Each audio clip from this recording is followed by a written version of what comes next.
Welcome to GW Manager. In this video, I will show you how you can delete domain shared contacts with GW Manager. If you want to learn what are domain shared contacts and how you can use them, please visit our website to watch another tutorial about overview of domain shared contacts. To delete domain shared contacts, I'll go to my Google Sheets and then click on Extensions. Here, I should see GW Manager. If you do not see it here, please visit our website to learn more about the installation options. Now I will click on Launch to launch GW Manager add-on in the sidebar.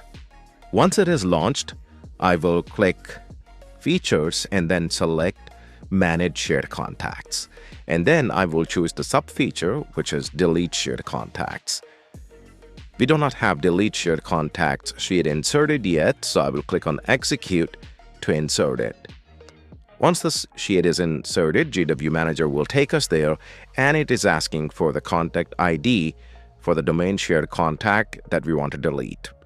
To get these contact IDs, we can run export shared function.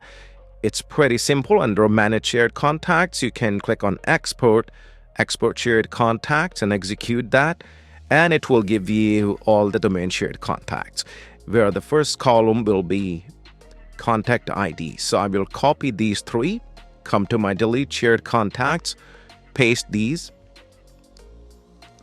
and then go back to delete shared contacts. Make sure that delete shared contact is selected, and then I will click on execute.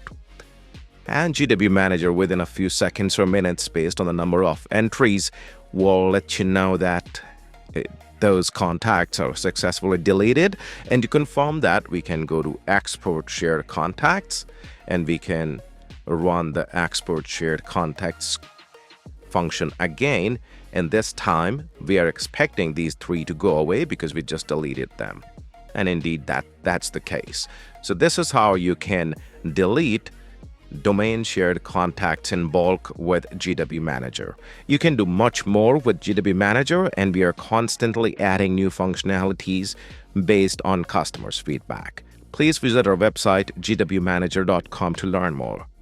Thank you for watching.